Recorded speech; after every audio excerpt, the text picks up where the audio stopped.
I argue that if you're getting out of school, if you're in college, if you're in high school and you're looking to get into business, one of the best ways to go about learning is to mentor under people that actually understand this stuff and to actually provide them with valuable time and energy to execute on certain tasks that they need done that they don't have time for. I wanted to make a video for those of you that are looking to get into having equity for companies and getting into larger organizations, perhaps even startups that are going to be larger organizations.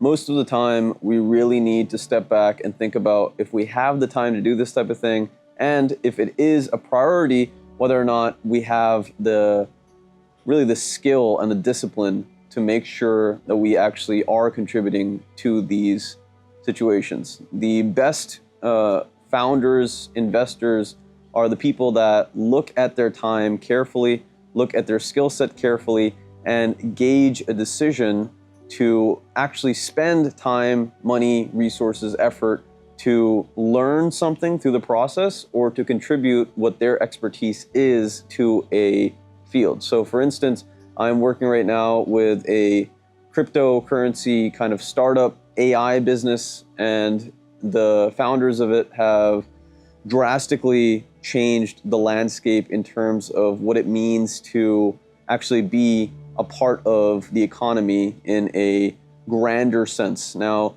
do I have all the information for all of the intricacies that are required for that AI to work? No, but I do have some marketing experience and I do have the ability to sit down for an extended period of time and figure things out. So part of why I decided to go and pursue this opportunity is not only to interact with these minds that have created multiple $100 million businesses, billion-dollar businesses in the past, but also to learn all of the skills that are required to actually be useful to those people.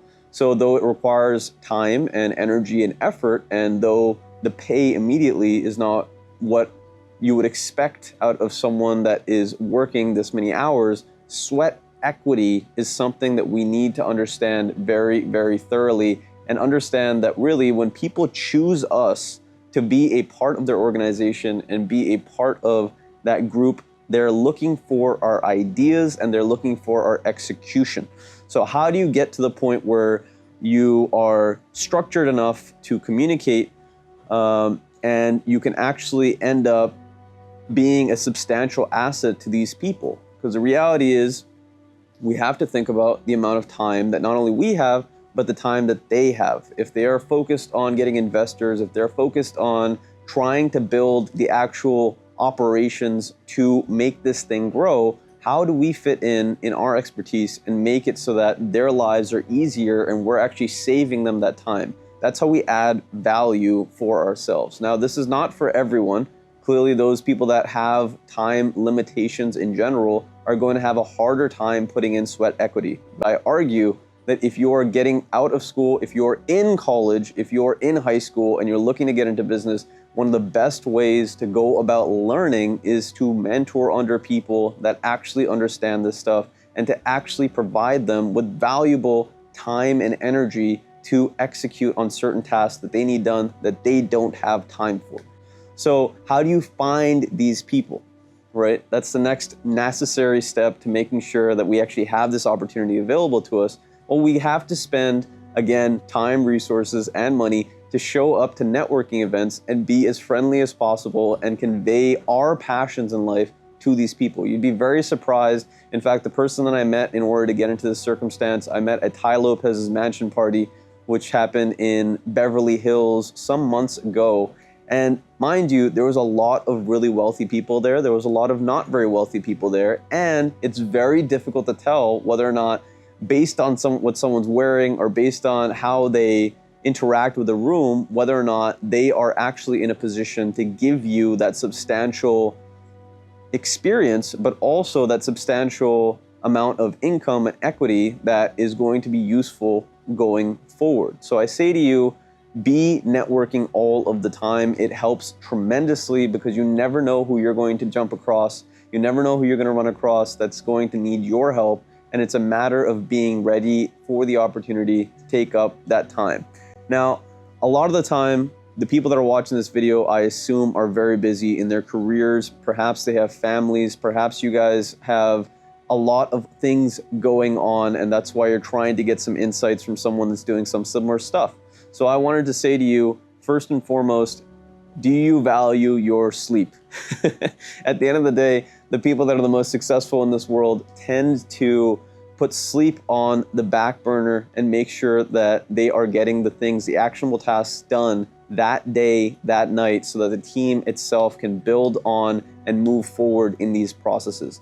Furthermore, I would further significantly suggest that you get some sort of documented paperwork after you have put in the time. You get your signature. They will give you some sort of document that will signify that you are indeed, through your efforts, going to get that equity, that sweat equity that you are putting in the work for. Now, in my philosophy of things, I am a big giver. I like to work with people that have compassion deeply embedded into their philosophy, and I try to make sure that I first and foremost give before asking. So I continue to give, show up on meetings, have conversations, have a closer relationship with these human beings, and ask them what they really need, and then show them that I actually have some sort of expertise, or at least that I'm willing to put in the work in order to be closer and more useful to this person. That to me is one of the greatest first steps that we can take, is people that don't necessarily have all of the skills that are required to be super key components, having the will, the passion, the drive to actually be useful to them and actually be human to them is the biggest indicator of whether or not one of these opportunities will fall on your lap. Now, I caution you, because there are people, and this is exactly why I'm talking about personality and values, there are people that will take advantage of you when it comes to your work. And frankly speaking, if the opportunity is not increasing your skill set, is not making it so that you are more valuable for anything that you do in your life, perhaps you should reconsider going through the opportunity and going through spending all that time to make their lives easier. So it's a give and take game, and it's constantly this figuring out whether or not we have enough time to actually be useful to a situation. But I tell you right now that if you're young, if you're below the age of 30, and you are in a career that you don't necessarily want to be in for the rest of your life, one of the key things that you have to do all of the time is go out and network, find those people that need you to save them time and need you for your execution skills, and try to be of use to them. You never know whether or not perhaps that might be a completely different career change. Perhaps it might be an opportunity to get international networking. Perhaps it might be an opportunity to just frankly grow your skill set and your discipline by virtue of interacting with people that are perhaps more disciplined than we are right now. So I say this all because I'm working on this project. There are a lot of things that I have to figure out. There's a lot of little things that I have to connect the dots, and I have to create the systems in the background so that these people that are heading this operation off are going to be in a more substantial position to actually do what they are best at doing. And it is my job, frankly, to hopefully convey this stuff to you, that there are opportunities in this world that are not taught in school. There are opportunities in this world that, frankly, the best opportunities that will require a significant amount of sweat equity in order to build your wealth over time. The reality is, the goal of this entire thing is to build our skill set. The average millionaire learns 18 new skills a year, and there is a reason that that is correlated to wealth. The reality is, we need to understand that our value in society comes down to what we know and our execution skills and our discipline. If we cannot accrue new skills and actually capitalize on them and actually make the very most out of them, chances are we're not really growing as human beings, and chances are the wealth lid that we're going to be able to hit is not necessarily going to be something that will allow us to live that life that we're looking for. Now, I talk a lot about money on this channel. I talk a lot about spirituality. I talk a lot about leadership. And the goal here is to give you my 2 cents about how to go about living a productive and satisfying life. At the end of the day, those that are watching this video that made it all the way to the end, you know, there is so much beauty in this world. There's so much magic in this world. It's just a matter of going out, finding it and then holding on to it for long enough to get some of that magic put back into us. That breeds our value, that gets us thinking about new ideas, gets us connected to new people, and the opportunities become limitless. Then becomes the point where you have to pick and choose, and you have to decide whether or not that opportunity is worth your time. But I'm saying to you, if you're under the age of 30 and you are looking to learn more, grow as a human being, give first. Give first. Always, always, always look for an opportunity for you to get real world experience in something that is monetarily driven or something that has a larger mission, and try to learn through that experience rather than reading books, rather than going through and watching seminars. Doing the work is the most important thing that is going to be required in order to build your skill set and make you more useful for everyone else around you, and inevitably increase the amount of wealth that you are capable of getting.